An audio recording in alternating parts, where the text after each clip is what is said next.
আসসালামু আলাইকুম, this is kitchen stories. আজ আপনাদের সামনে নিয়ে এসেছি চিংড়ি মাছ দিয়ে কচু পাতার বড়া। বাজার থেকে চিংড়ি মাছগুলো নিয়ে এসেছে। আমি সবগুলো চিংড়ি মাছ বাছবো না, যেটুকু দরকার সেটুকু আমি আজ বেছে নিব। চলুন আমরা চিংড়ি মাছ পরিষ্কার করে নিই। চিংড়ি মাছের মাথা, লেজ, চিংড়ি মাছের ভিতরে রগ আছে, সেই রগগুলো ফেলে দিব।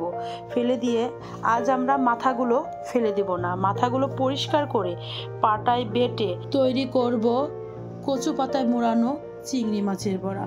চলুন আপনাদের দেখাই। চিংড়ি মাছগুলো আগে আমি পাটায় নিয়ে নিয়েছি, তারপর পেঁয়াজ কুচানো, রসুন কুচানো, কাঁচা লঙ্কা, পাকা লঙ্কা দিয়ে সুন্দর করে বেটে পেস্ট করে নিয়েছি। পেস্ট করার সময় কিছু কিছু অংশ আছে পেস্ট হয় না, সেগুলো আমি তুলে ফেলে দিচ্ছি।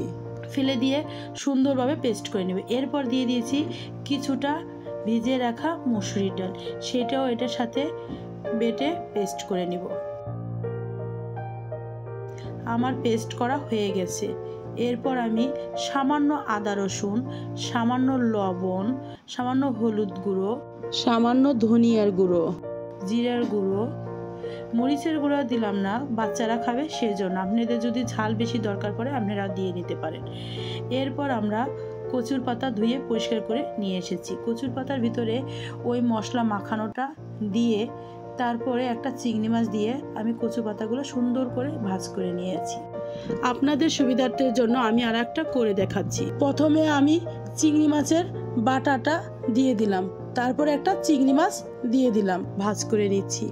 এইভাবেই আমি সব কটা বড়া ভাজ করে নিব।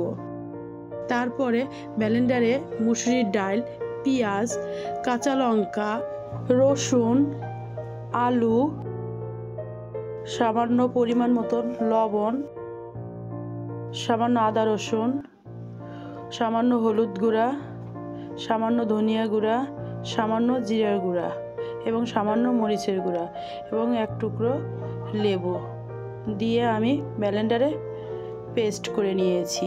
পেস্টটা হয়ে গেছে। এবার পেস্টটা একটা বাটিতে ঢেলে নেব। আপনারা যদি চান তাহলে বেসন গুলিয়েও নিতে পারেন।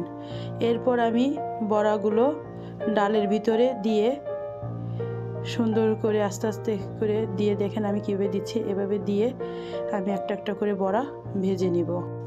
আমি আরও একটা আপনাদের সুবিধার্থে করে দেখালাম। দেখুন কিভাবে আমি করি।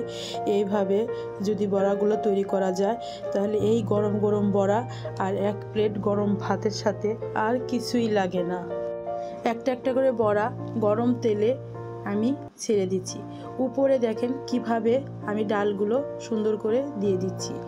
এইভাবে ঢেকে মিডিয়াম আছে আমি আস্তে আস্তে করে বড়াগুলো লাল করে ভেজে নিচ্ছি। এবার বড়াগুলো উল্টিয়ে দিব, ওই পিঠও হালকা লাল করে ভেজে নিব। এইভাবে আমি সমস্ত বড়াগুলো ভেজে নিচ্ছি। এবার বড়াগুলো আমি তুলে নিব। দেখুন আমার বড়াগুলো কত সুন্দর লাল হয়েছে। এইভাবে কচু পাতায় মুড়িয়ে চিংড়ি মাছের বড়া করা যায় তাহলে আর কিছুই লাগে না। আমার এই রেসিপিটি আপনাদের ভালো লেগে থাকলে আমাকে লাইক, ফলো এবং শেয়ার করবেন, চ্যানেলে সাবস্ক্রাইব করবেন। ধন্যবাদ।